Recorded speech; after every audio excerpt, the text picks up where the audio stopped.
Bien, el tercer módulo se va a centrar en las bases neurobiológicas de la violencia.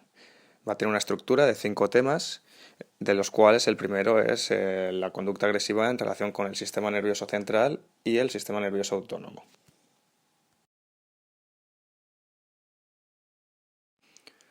Este primer tema del tercer módulo se va a dividir en 3 partes. En primer lugar, hablaremos de las estructuras cerebrales en animales, ya que los estudios en animales han aportado mucha información sobre los sustratos neurales que regulan la conducta agresiva, ya marcando diferencias en relación con la especie o incluso el tipo de agresión.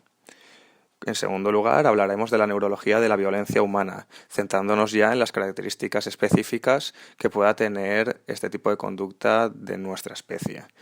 Para finalizar, expondremos unas conclusiones finales que nos ayuden a tener una visión completa y compleja de los diferentes tipos de sustratos neurales que acompañan o están relacionados con la conducta violenta.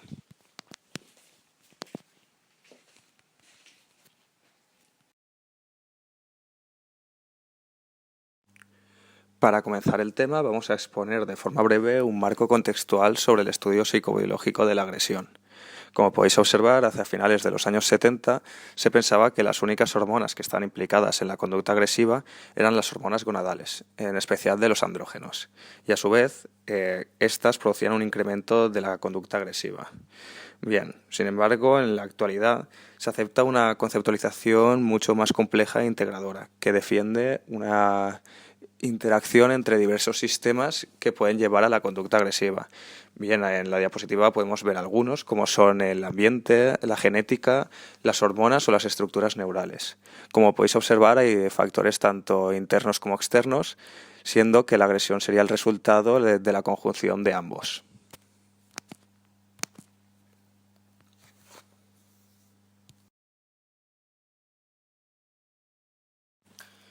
En relación con este marco contextual del que estamos hablando, podemos ver cómo los primeros estudios se centran en una relación directa y unidireccional entre las hormonas gonadales y la conducta agresiva.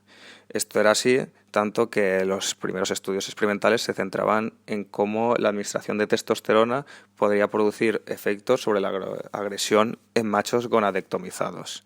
Bien, como pasa en la conceptualización de la conducta agresiva, los estudios en la actualidad se centran en ver cómo se regulan los sistemas complejos que interactúan entre sí, viendo cómo, por ejemplo, pueden interactuar los sistemas hormonales con los sistemas neuroquímicos.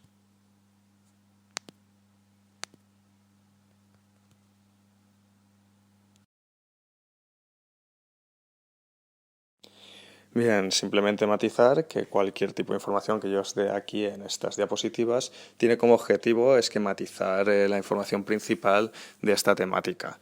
En caso de que queráis ampliar conocimientos, siempre tenéis a vuestra disposición el libro de Psicobiología de la Violencia, donde podréis encontrar referencias bibliográficas que os permitirán dicho cometido.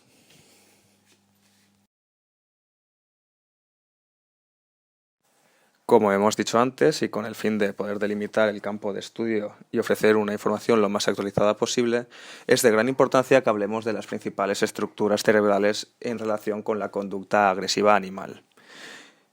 Es obvio que existe un sustrato neuroanatómico que controla esta expresión de la agresión animal y que esta a su vez está formada por distintas estructuras neurales y por las interconexiones entre las mismas. Pero un aspecto muy importante a la hora de analizar esta relación entre sustratos neurales y agresión animal son variables moduladoras como son el tipo de agresión y el tipo de especie. Por ejemplo, en el tipo de especie, aunque hay bastante similitud entre las especies, como son, por ejemplo, los mamíferos, hay aspectos que son más concretos de vías neurales específicas de cada una de ellas. Por otro lado, en el tipo de agresión, podemos ver que se divide en 3 tipos principales, que son la conducta agresiva ofensiva, la de defensa y la de predación. Como ocurre con el tipo de especie, aunque hay sustratos neurales que pueden ser comunes entre las 3, también habrán algunos que serán específicos para cada una de ellas, como vamos a ver más adelante.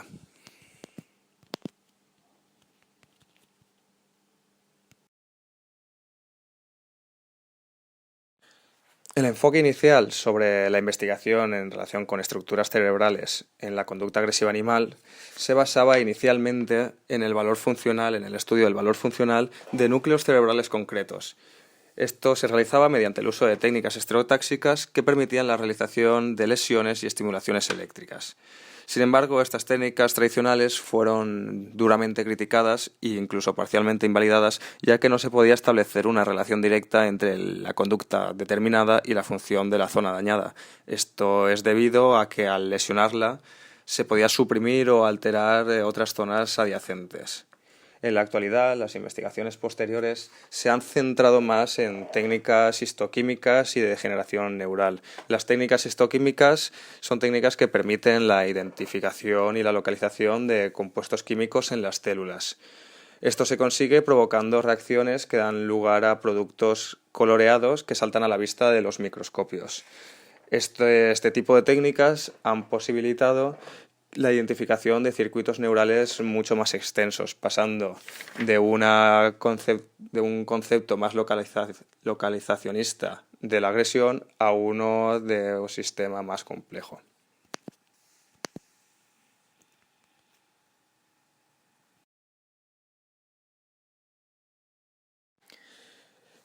En las consideraciones iniciales, cuando se pensaba que los núcleos concretos estaban directamente relacionados con la conducta agresiva, se pensaba que el sustrato de la agresión se encontraba en el sistema límbico. Por el contrario, en la actualidad se considera que esta conducta está controlada por diversos sistemas que están organizados de forma jerárquica, es decir, unos circuitos neurales que están interconectados entre sí. Dentro de estos sistemas encontramos el mesencéfalo, el hipotálamo, la amígdala, el sistema límbico, la corteza cerebral y otras estructuras como pueden ser el hipocampo, el tálamo y el septum.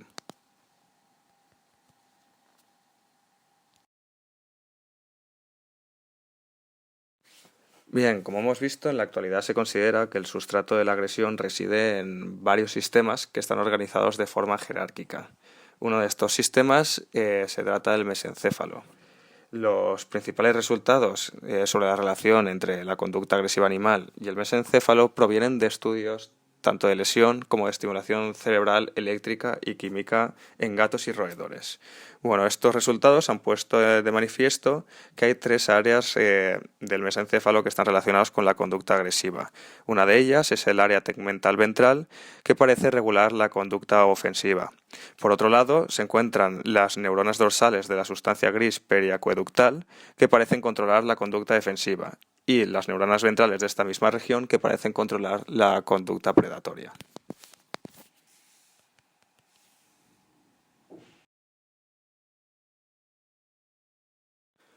Otro de los sistemas que está asociado a la conducta agresiva es el hipotálamo. Se piensa que el hipotálamo desempeña un papel fundamental en el control de la conducta agresiva y que se piensa también que tiene tanto sistemas facilitadores como inhibidores de la misma. En relación con esto, hay que destacar la relevancia de sus conexiones con diversas estructuras, tanto telencefálicas como del mesencéfalo, ya que lesiones que desconecten el hipotálamo del mesencéfalo eliminan la conducta agresiva provocada por el hipotálamo. Aunque cuando la lesión se produce en la propia estructura, puede cambiar la intensidad o incluso la probabilidad de ocurrencia de la conducta y ésta no desaparece. Bien, en resumen, después de resumir gran cantidad de estudios llevados a cabo en las últimas décadas, como por ejemplo el de Gómez Jarabo de 1999 o el de Sewars y Sewars en el 2002, se puede afirmar que la estimulación cerebral del hipotálamo medial provoca la conducta ofensiva. La estimulación del dorsal desencadena patrones conductuales de defensa y la estimulación del hipotálamo lateral facilita la conducta predatoria.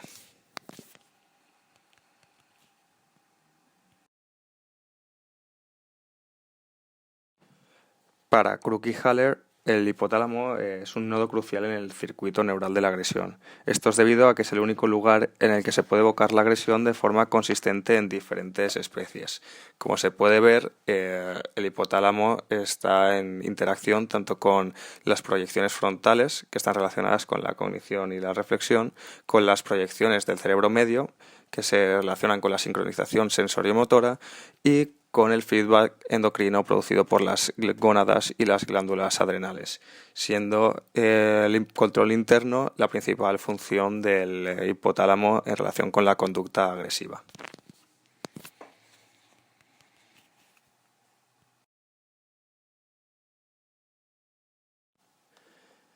La amígdala es otra de las estructuras cerebrales que desempeña un papel central en la regulación de la agresión animal. Las principales proyecciones de la amígdala han sido relacionadas con la agresión en roedores. Además, a grosso modo, la amígdala basolateral, formada por los núcleos lateral, basolateral y basal, estimula el ataque defensivo, pero no afecta al ataque de predación. Mientras que, por otro lado, la amígdala córtico-medial, formada por los núcleos central y medial de la amígdala, facilitarían el ataque defensivo y además inhibirían la predación.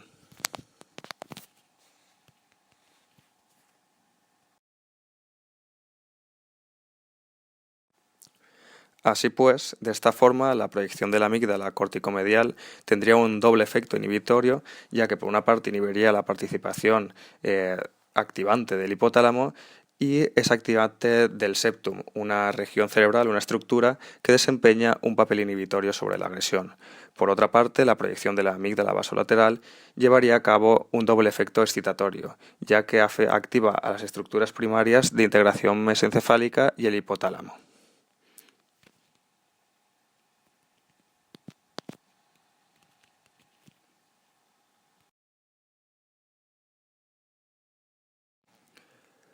Otras estructuras límbicas también ejercen un papel inhibitorio en la conducta agresiva. En este sentido, la lesión del cíngulo incrementaría la agresión irritativa en gatos y perros, la del septum incrementaría la conducta defensiva en roedores y la de la estría terminal aumenta la conducta predatoria en ratas, proporcionando evidencias de que el cíngulo está relacionado con la conducta ofensiva, el septum con la conducta defensiva y la estría terminal con la conducta predatoria. Además, la superficie inferior o ventral del hipocampo desempeña un papel activador en el ataque predatorio en gatos, mientras que la superficie superior o dorsal tiene un papel inhibitorio en el mismo, relacionando así la parte ventral con la conducta predatoria, con una mayor conducta predatoria, y la parte dorsal con una menor conducta predatoria.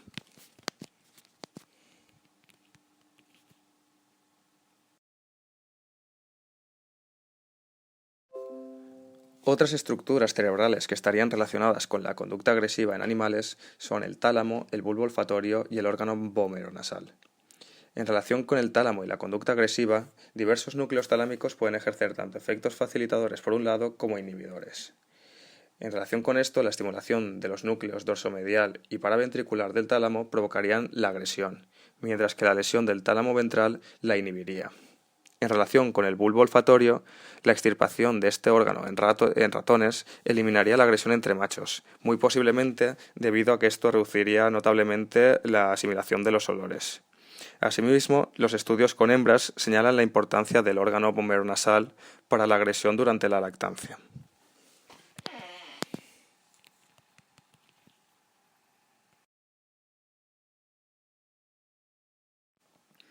Por último, y para finalizar con las estructuras cerebrales en animales en relación con la conducta agresiva, vamos a hablar del córtex cerebral. El córtex cerebral parece controlar la conducta agresiva a raíz de dos niveles. Un primer nivel que controlaría los sistemas sensomotores necesarios para la expresión de la conducta agresiva y un segundo nivel que actuaría como función inhibidora y estaría relacionado con el córtex prefrontal. Si bien es cierto, algunos estudios en ratas han mostrado que tras la decortificación completa se conservan la mayor parte de los elementos conductuales relacionados con la locomoción, el cuidado corporal, la alimentación y la agresión. Este dato proporcionaría evidencia de que, aunque el córtex cerebral parece tener una gran importancia para la agresión, no sería imprescindible para que se diera una conducta violenta o agresiva, proporcionando y respaldando la conceptualización de varios sistemas organizados de forma jerárquica.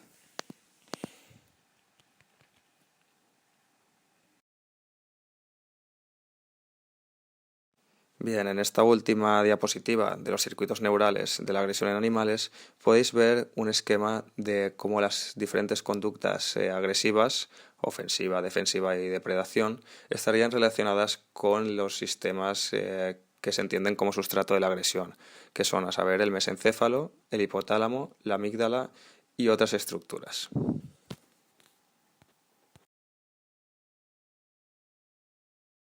El objetivo central de este capítulo va a consistir en analizar y recopilar de la forma más resumida posible la información proveniente de diversas fuentes de estudios sobre el tema de las bases neurales de la violencia humana. Bien, vamos a comenzar con los estímulos de estimulación cerebral. Estos estímulos indicaron que hay unas principales áreas cerebrales que facilitan la agresión y otras que las suprimen. Bien, pues como ahí podéis ver, las principales áreas facilitadoras son la amígdala, el hipocampo, diversas estructuras tegmentales y el hipotálamo. Por el contrario, las principales áreas supresoras son el septum, la zona ventromedial de los lóbulos frontales, que podéis ver en la imagen, y la área central de los lóbulos temporales.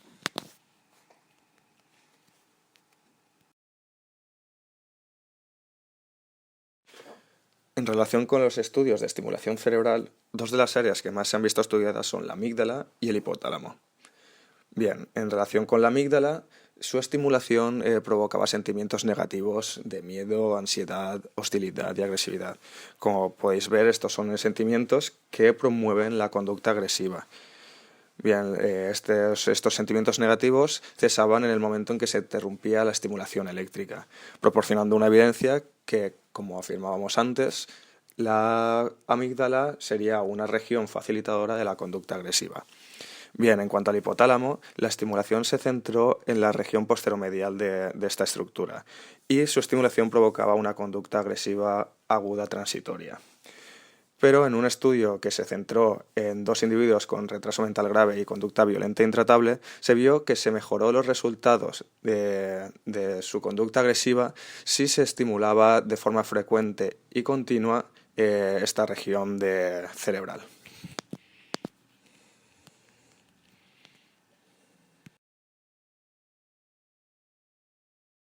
En general, los principales resultados de los trabajos sobre lesiones cerebrales coinciden con la investigación animal.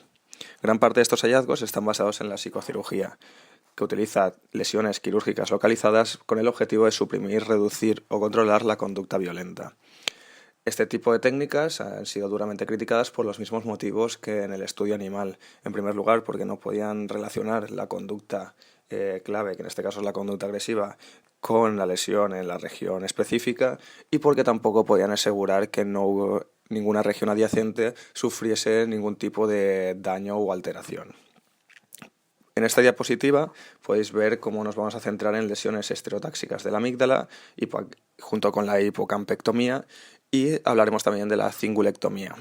Bien, en relación con las lesiones estereotáxicas de la amígdala, que estaban fundamentalmente centradas en el núcleo basolateral, parece tener mayor efectividad para reducir la agresión y también parece tener menos efectos colaterales, aunque estos efectos pueden ser más graves.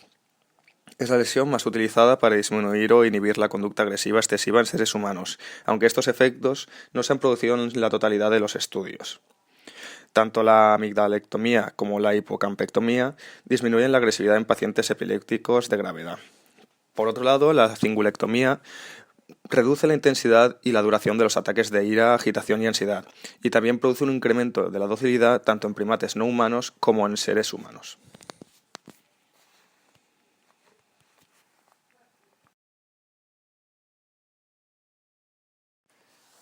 En esta diapositiva podemos ver algunos de los estudios que están centrados en las lesiones estereotáxicas de la amígdala. Como podéis ver, mejoran el 76% de los 481 casos de agresión intratable en que se practicó una amigdalectomía bilateral. Y por otro lado también se realizaron estudios sobre la percepción en caras desconocidas. En este estudio, los individuos que habían recibido una lesión en la amígdala de forma bilateral percibieron estas caras desconocidas como más afables y dignas de confianza que los que tenían la amígdala intacta. Bien, la ausencia o la inactividad de la amígdala ha dado lugar a que no se procesen y reconozcan estímulos amenazantes que normalmente producirían una respuesta de ataque o huida. Una de las mayores críticas que recibe este tipo de estudios es la no existencia del doble ciego, que es necesario dentro de un diseño experimental. Pero igualmente se sigue utilizando en la actualidad, aunque no de forma tan frecuente.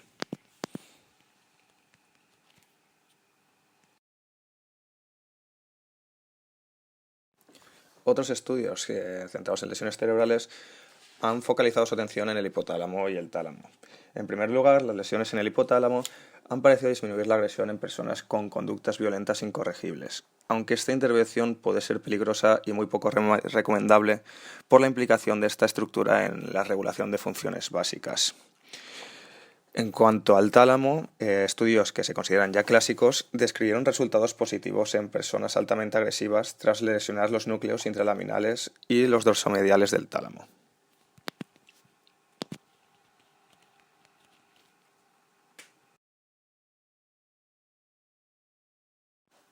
Siguiendo con los estudios centrados en lesiones cerebrales, vamos a hablar de la lobotomía temporal bilateral. Este tipo de psicocirugía se ha realizado tanto en primates humanos como en primates no humanos. En cuanto a primates humanos, en cuanto a lo que a nosotros concierne, este tipo de lobotomía produce el síndrome de Kluver-Bucy. Este síndrome está caracterizado por una disminución de la agresividad, hipersexualidad, bulimia, amnesia, falta de emocionalidad, alteración de la personalidad y deterioro de la conducta social. En cuanto a los resultados en primates no humanos, los estudios se centraron en monos rhesus y los resultados mostraron una incapacidad para interpretar estímulos emocionales relevantes. También aumentó la docilidad sin agresión, que ellos llamaron amansamiento. Se ve como no tienen miedo a los estímulos emocionales negativos, también tienen dificultades con la memoria para reconocer objetos familiares y adquieren una hipersexualidad y hiperoralidad. Como podéis ver, aunque están muy relacionados, tanto primates humanos como no humanos, cada uno de ellos tiene características específicas a su especie.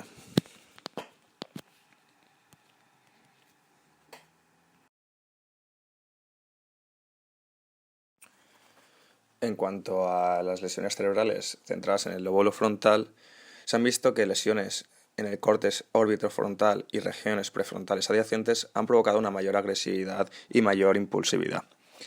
Bien, esta lobotomía del lóbulo frontal produce el síndrome del lóbulo frontal, que consiste en un patrón de cambios conductuales que influyen en la falta de conciencia de las consecuencias de la propia conducta, en la pérdida de las habilidades sociales, mayor impulsividad, mayor distractibilidad, mayor frivolidad y una indiferencia emocional ante estímulos. También incrementa de forma notable la hostilidad y la agresividad y disminuye completamente el control de impulsos.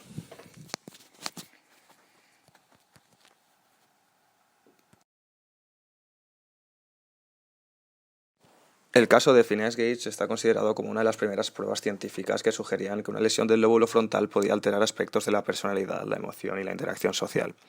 Antes de este caso, los lóbulos frontales se consideraban estructuras silentes, es decir, sin ningún tipo de función, y sin relación alguna con el comportamiento humano.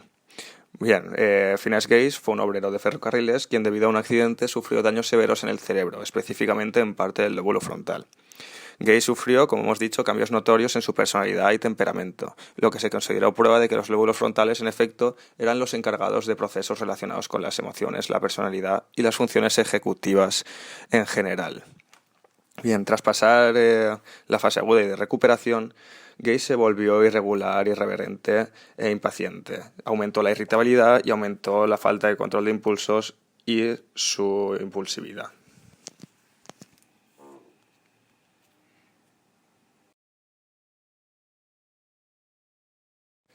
Otro campo de estudio de la conducta agresiva en humanos es el de los tumores cerebrales.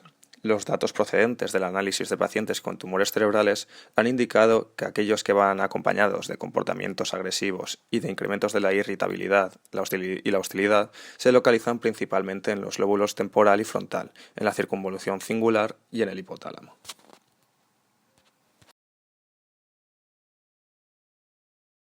De forma más específica, vamos a hablar del tumor en el lóbulo temporal. Como podéis observar y de forma muy resumida, podemos relacionar el inicio de este tipo de tumores con una estimulación de áreas facilitadoras de la agresión y con el crecimiento cada vez mayor del tumor con una lesión de las áreas subyacentes.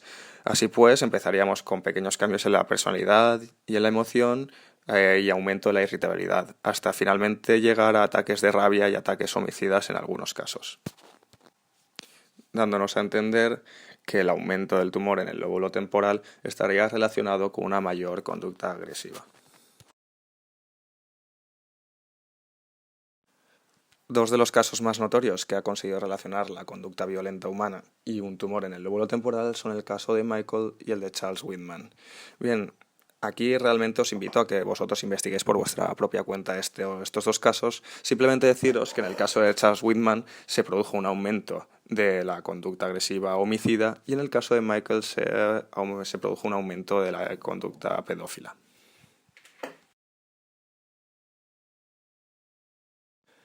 Otro campo que ha aportado diversos resultados y ha facilitado el avance del estudio de la conducta agresiva en humanos es el análisis del electroencefalograma. Bien, diversos estudios han indicado que alrededor del 50% de los sujetos detenidos por delitos violentos y de los homicidas encarcelados presentaban electroencefalogramas anómalos. Bien, aunque las anomalías no llegan a representar una franja epiléptica, sí que afectaban con elevada frecuencia al lóbulo temporal y consistían en un enlentecimiento del electroencefalograma. Es decir, el nivel de violencia correlacionaba positivamente con la actividad de las ondas lentas delta y negativamente con las actividades de las ondas alfa. Se han atribuido diversas posibles causas a este enlentecimiento, como son un retraso en la maduración, daños cerebrales o una activación disminuida.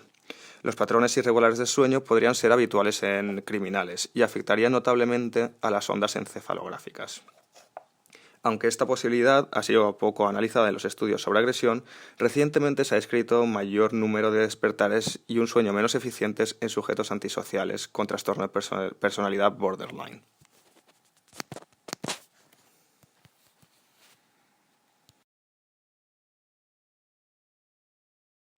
En 1970, Mark y Ervin en su estudio sugirieron que algunas formas de violencia humana que se expresaban de forma muy intensa tenían su origen en trastornos derivados de ataques epilépticos del lóbulo temporal. Señalaron que un elevado porcentaje de criminales agresivos mostraban electroencefalogramas anómalos indicativos de un daño en el lóbulo temporal que podían provocar un trastorno que ellos denominaron el síndrome de descontrol episódico.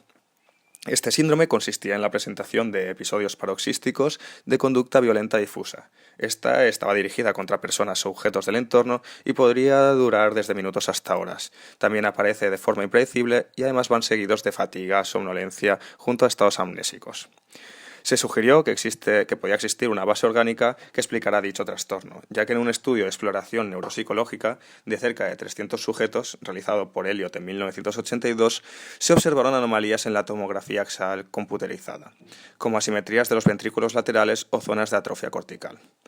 En los últimos años se ha indicado que pacientes con síndrome de descontrol episódico presentan una ejecución similar en diversos test de evaluación del funcionamiento del lóbulo frontal que pacientes con lesiones en el córtex prefrontal orbital medial, y se han señalado diversos factores que modulan la relación entre epilepsia y violencia.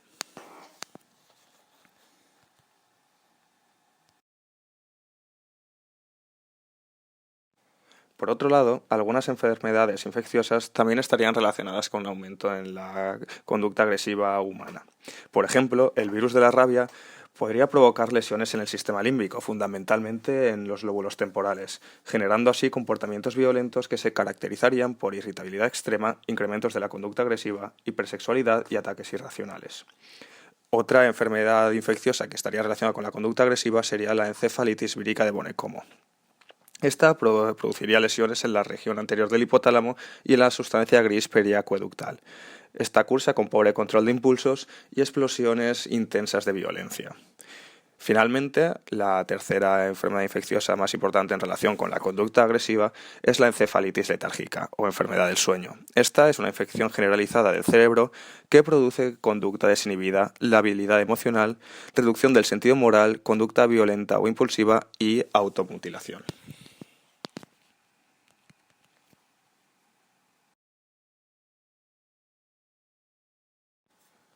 Pero es muy importante matizar que en el estudio de la conducta agresiva humana hay muchísimas alteraciones que pueden provocar un incremento de la misma. En esta diapositiva podéis ver ejemplos de algún tipo de alteraciones como son trastornos psiquiátricos, depresión, esquizofrenia, trastorno bipolar, traumatismos cerebrales, enfermedades degenerativas como son el Alzheimer, la demencia vascular. También más abajo, en la parte inferior de la diapositiva, vemos como el abuso de alcohol está expuesto como una de las principales a la hora del incremento de la conducta agresiva. Y finalmente a otras alteraciones que están relacionadas con alteraciones en la neurotransmisión, ya que hemos visto que los sistemas no solo son sustratos únicos de la agresión, sino que interactúan entre sí. Simplemente deciros que, como podéis ver, las alteraciones que producen la agresión son múltiples y por eso es importantísimo el estudiar de forma compleja e integradora la conducta agresiva humana.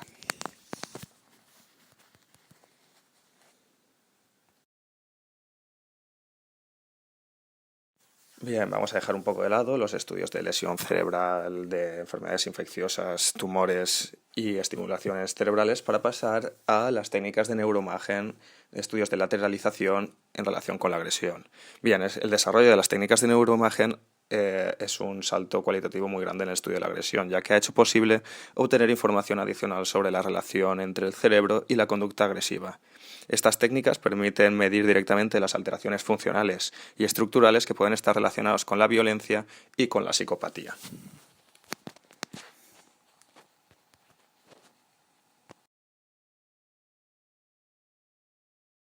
En esta diapositiva se exponen las principales técnicas de neuroimagen, empezando por las técnicas de resonancia magnética, la tomografía axial computerizada, la tomografía por emisión de positrones, la tomografía computerizada por emisión de fotones simples y la magnetoencefalografía. Bien, a grandes rasgos, estas técnicas, junto con datos obtenidos por electroencefalograma y pruebas neuropsicológicas, han conseguido relacionar anomalías estructurales y funcionales de diversas estructuras, como pueden ser el lóbulo temporal y frontal, con diversas muestras de sujetos con elevada conducta agresiva, siendo de gran importancia para el avance del estudio en la conducta violenta humana.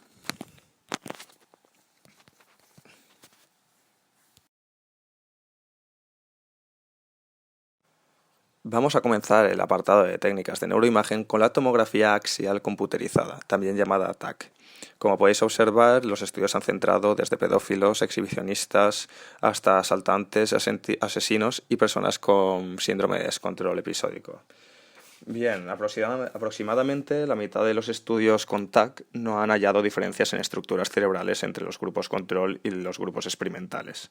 Sin embargo, cuando sí que las han encontrado, estas apuntaban hacia alteraciones temporales en los agresores sexuales, especialmente en el grupo de pedófilos y en el grupo de asaltantes sexuales violentos.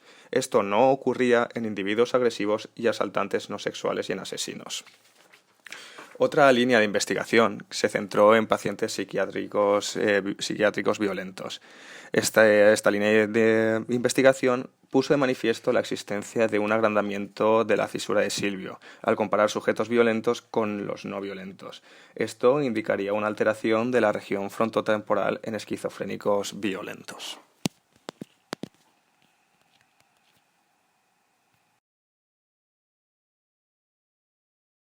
Continuamos en el apartado de las técnicas de neuroimagen y vamos a hablar ahora de los estudios realizados mediante resonancia magnética. Esta línea de investigación, utilizada mediante el uso de técnicas de resonancia magnética, es una de las más fructíferas que han aportado multitud de resultados que han facilitado el avance del estudio de la agresión en humanos. Bien, en esta diapositiva vemos una tabla resumen que expone los primeros estudios que emplearon la resonancia magnética para evaluar el cerebro de personas violentas. Desde la década de los 90 se han realizado multitud de estudios que han profundizado en la temática, tanto en sujetos sanos como en sujetos que presentan alguna psicopatología. En esta diapositiva simplemente vamos a hacer un resumen, pero os recomiendo encarecidamente que echéis un ojo en el libro de la psicobiología de la violencia, en la página 46 específicamente, donde veréis de forma muy detallada cada uno de los estudios. Bien, como os digo, a forma de resumen, las estructuras cerebrales más relacionadas con la conducta agresiva han sido la amígdala, el córtex cingulado, el lóbulo temporal y el córtex prefrontal. Estos aparecen de forma vinculada a la agresión, de forma reiterativa y están relacionadas con una mayor predisposición a la violencia, tanto en sujetos sanos como en aquellos afectados por diversas psicopatologías. En resumen, los estudios con resonancia magnética están empezando a encontrar diferencias morfológicas en diferentes tipos de agresores, aunque sí que es cierto que muchos de los hallazgos recientes no han sido todavía replicados y aunque hay grandes diferencias anatómicas, las vías de conexión concretas o los mecanismos neurobiológicos subyacentes no han sido completamente esclarecidos, teniendo así por delante una línea de investigación muy importante.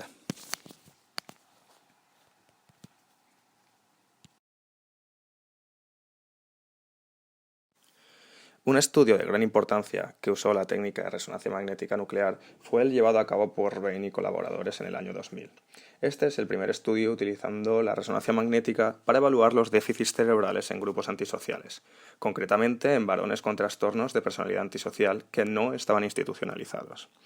Como resultado, este estudio resaltó que los individuos que eran propensos a la agresión impulsiva mostraban una reducción del 11% del volumen total de sustancia gris prefrontal en comparación con el grupo control.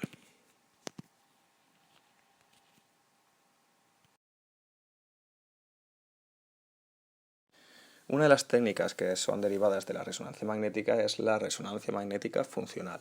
Esta utiliza imágenes de resonancia magnética para medir pequeños cambios metabólicos que ocurren en partes activas del cerebro. Se utiliza principalmente para determinar qué parte del cerebro está relacionada con funciones esenciales, como el pensamiento, el habla o las sensaciones. A esto se le llama mapeo cerebral. En resumen, las principales estructuras que están relacionadas con el estudio mediante resonancia magnética funcional son la amígdala, el córtex prefrontal ventromedial y el córtex estriado. El funcionamiento normal de estas estructuras afectaría a la habilidad para responder de forma flexible y consecuente al ambiente, disminuyendo la capacidad para controlar su comportamiento e incrementando la probabilidad de presentar conductas antisociales. Además, los déficits en la empatía cognitiva y emocional vendrían parcialmente explicados por alteraciones en el córtex prefrontal ventromedial, el sistema de las neuronas espejo y el córtex cingulado. Por último, el empobrecimiento emocional se relacionaría con un funcionamiento inadecuado de la amígdala, los lóbulos temporales, el giro fusiforme y el fascículo oncinado.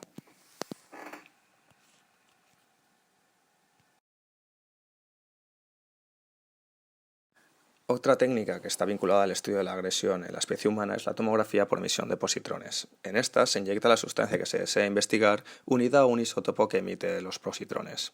Así pues, se obtiene glucosa detectable mediante la emisión de la señal radiactiva. Una ventaja de este tipo de técnica es que es en tiempo real y que se forma una imagen dimensional del cerebro mediante el uso de técnicas matemáticas de imagen.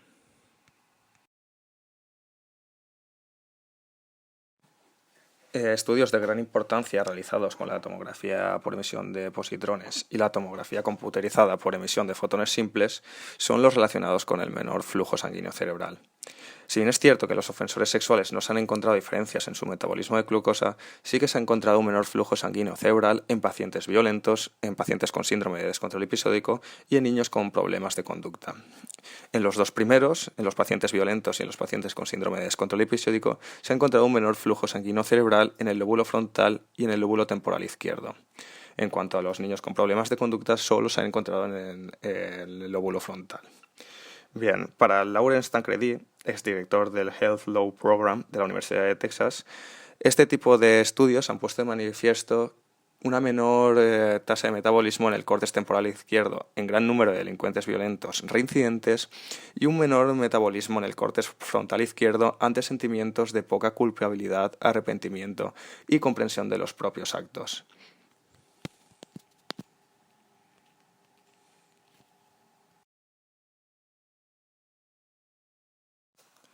En resumen, se puede decir que existe una menor tasa de metabolismo cerebral en personas violentas. Si bien es cierto que cuando se comparan los asesinos violentos con los no violentos, no se encontraron diferencias significativas en regiones temporales, parietales ni en otras regiones frontales. A esta contradicción podría dar una explicación la teoría prefrontal de la violencia.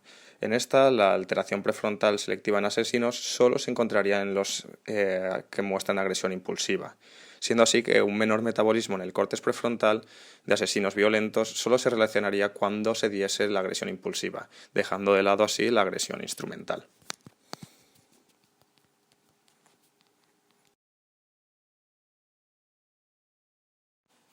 La hipótesis que planteó Rein y Bushman en 1996, para también dar explicación a las contradicciones que aparecían en los diferentes estudios, es que las alteraciones en diferentes zonas cerebrales se relacionan con diferentes tipos de delitos y de conductas agresivas. Así pues, las alteraciones frontales estarían relacionadas con ofensores y violadores violentos, mientras que las alteraciones temporales estarían relacionadas más con agresores sexuales menos violentos, como pueden ser los pedófilos y las personas que realizan incesto. Un inconveniente que tiene esta hipótesis es la existencia de violadores sexuales violentos.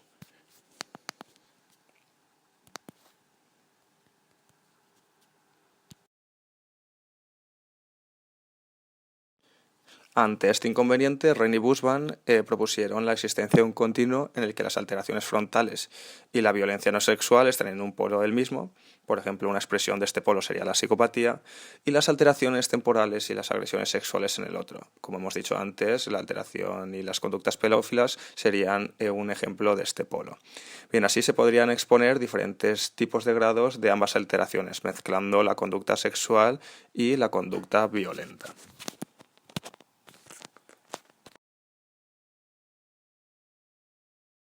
Sin embargo, los estudios que han utilizado técnicas de neuroimagen no están libres de problemas metodológicos. Por una parte está la muestra utilizada, ya que en ocasiones hay poca cooperación por parte de los sujetos. En otras se ha trabajado con muestras de reducido tamaño o de amplia heterogeneidad, y además se han empleado grupos control no similares a los experimentales. Otro aspecto importante es la técnica empleada, ya que hay una disociación entre las técnicas estructurales y las funcionales, y un uso combinado de estas es poco frecuente. También hay que tener en cuenta el tipo de diseño experimental utilizado, ya que muchos son estudios de casos y hay pocos estudios experimentales, siendo la mayoría de ellos correlacionales.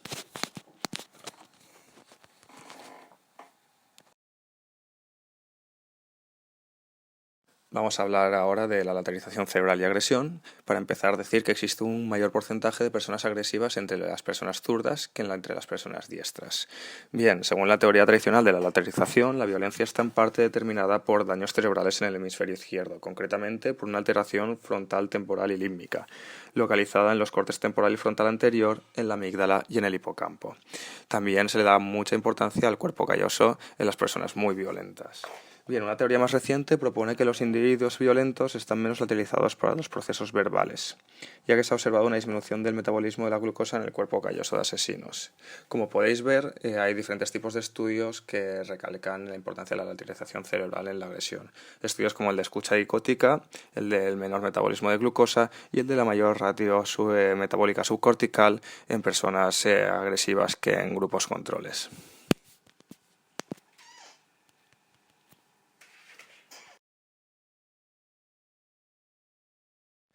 Según la teoría de Greswin y Galapurda de 1987, la exposición prenatal a altos niveles de testosterona puede llevar a que el crecimiento neural del hemisferio izquierdo sea más lento, produciendo así una dominancia del hemisferio derecho y aumentando de esta forma la probabilidad de zurdera. También hay que indicar que los resultados no han sido unánimes, aunque se han descrito algunos problemas metodológicos marcados por diferencias en la conceptualización de la agresión, de la preferencia lateral y en los grupos control utilizados. En un estudio más reciente, de Coren de 1998, se ha sugerido la posibilidad de una mayor incidencia de conducta antisocial entre zurdos. Para verificar esta hipótesis, se evaluó la conducta antisocial de 694 hombres en la escuela superior mediante 7 indicadores de delincuencia: las luchas, las detenciones, los suspensos, la violación de la prohibición de fumar, amigos con problemas, problemas con los profesores y faltas frecuentes a las clases. Los resultados de su estudio indican que los zurdos eran más propensos a realizar esas conductas, lo que interpretaron como evidencia empírica indirecta de los efectos conductuales de la testosterona. Bien, en cuanto a la neurología de la violencia humana, el sistema nervioso autónomo también juega un papel muy importante. Desde 1940 se ha realizado un gran número de estudios sobre las variables psicofisiológicas relacionadas con la conducta antisocial, delincuente, criminal, psicopática y violenta. A modo de ejemplo, se describirán los principales hallazgos obtenidos en las actividades electrodérmicas y de la frecuencia cardíaca, ya que han sido las medidas del sistema nervioso autónomo más empleadas para estudiar su relación con la conducta violenta de los seres humanos. La actividad electrodérmica es un indicador de emocionalidad. Hay dos tipos: la tónica, que son respuestas de forma global basal que no va asociada a una estimulación concreta, y la fásica, que son los cambios en la actividad electrodérmica o respuestas que aparecen ante ciertos estímulos. Muchos de los estudios sobre actividad electrodérmica se han centrado específicamente en psicópatas violentos. Como se puede observar, los principales hallazgos se han relacionado con una menor actividad electrodérmica tónica y falta de respuestas inespecíficas, una menor respuesta de orientación ante estímulos sociales, una menor actividad electrodérmica en paradigmas de condicionamiento y un mayor tiempo de recuperación ante estímulos aversivos. En cuanto a la frecuencia cardíaca, la mayoría de estudios se han centrado en la frecuencia cardíaca basal y en la respuesta cardíaca. En cuanto a la frecuencia cardíaca basal, se han centrado los estudios en psicópatas, encontrando una reducción en la frecuencia cardíaca en psicópatas no institucionalizados, no encontrando ningún tipo de resultado significativo en los psicópatas que sí que están institucionalizados. En cuanto a la respuesta cardíaca, se ha encontrado una menor respuesta cardíaca anticipatoria ante estímulos aversivos en personas violentas. Esta metodología, sin embargo, ha sido muy criticada. En cuanto a la respuesta a orientación reducida, otros estudios han puesto de manifiesto que una respuesta a orientación reducida en frecuencia cardíaca a los 15 años podría determinar o decir la comisión de un crimen a los 24. Estos resultados pueden ser interpretados de diversas formas, como un reflejo de falta de miedo condicionado a estresores medios o moderados, como un reflejo de una baja activación o de predominancia parasimpática, como una respuesta de afrontamiento vagal pasiva ante la evaluación o como un reflejo de agrandamiento de los ventrículos laterales del cerebro y la lesión de estructuras paraventriculares.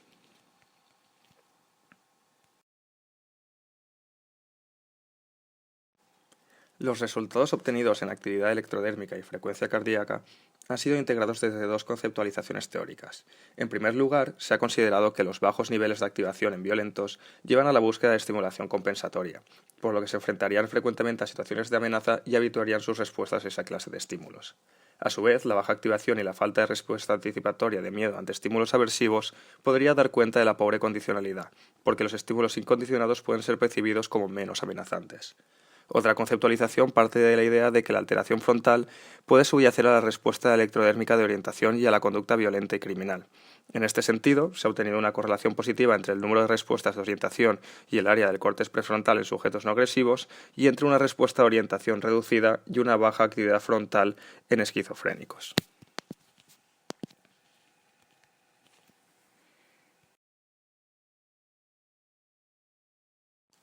Para finalizar este trabajo, se describirán brevemente dos de los modelos explicativos de las bases biológicas de la violencia humana, que intentan ofrecer una visión global e integradora de los distintos factores que pueden contribuir al desarrollo de la misma.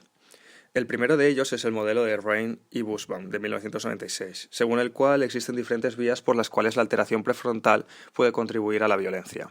Cuanto mayor es la alteración prefrontal, mayor es la probabilidad de que varias de estas vías estén activadas, y cuanto más vías se encuentren activadas, mayor será el riesgo de infligir actos violentos. Se trata de un modelo heurístico en el que la alteración prefrontal puede repercutir en un mayor índice de actos violentos a través de una influencia a diversos niveles. A nivel neurofisiológico, puesto que conlleva una pérdida de la inhibición del córtex prefrontal sobre estructuras filogenéticamente anteriores, a nivel neuroconductual, ya que puede producir cambios conductuales como comportamientos de riesgo, explosiones emocionales y agresivas y conductas polémicas y controvertidas, y a nivel de la personalidad, pues produce impulsividad, pérdida de autocontrol, inmadurez y un juicio social pobre. Finalmente, a nivel social, debido a que produce un deterioro de las habilidades sociales necesarias para formar soluciones no agresivas al conflicto, y a nivel cognitivo, porque puede llevar a desarrollar un pensamiento divergente y un razonamiento que es muy pobre.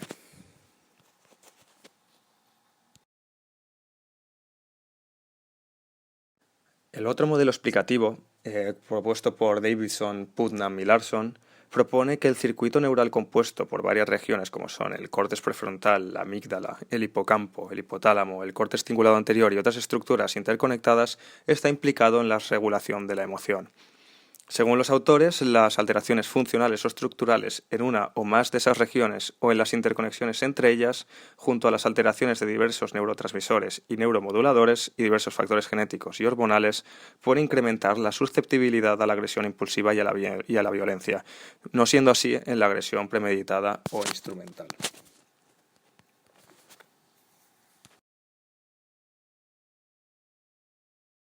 Así pues, y para finalizar, vamos a decir lo que llevamos diciendo a lo largo de todo el tema, que es que la conceptualización actual de la agresión se basa en la interacción de múltiples factores que establecen una relación bidireccional con esta conducta. Entre ellos, entre estos factores, se encontrarían diversas hormonas, factores ambientales y genéticos, distintos neurotransmisores y otras sustancias y un complejo sistema neural. Bien, hablando de los estudios con animales, se ha visto que las estructuras cerebrales que más relación tienen con la conducta agresiva son el mesencéfalo, el hipotálamo, la amígdala, el sistema límbico, la corteza cerebral y otras estructuras subcorticales. En cuanto a seres humanos, hemos visto cómo hay diversos tipos de estudio que han llevado a diversas variables psicofisiológicas, se ha hablado también de distintos tipos de agresión y se han propuesto varios modelos explicativos. Todo esto ha llevado a unos resultados principales que han supuesto un importante avance en el estudio de la agresión. Simplemente decir que el modelo que proponemos desde este máster tiene como base una conceptualización integradora y holística a la hora de entender la relación bidireccional que se establece entre el individuo y la violencia. Acabamos así el primer tema sobre el sustrato neural que subyace a la conducta agresiva.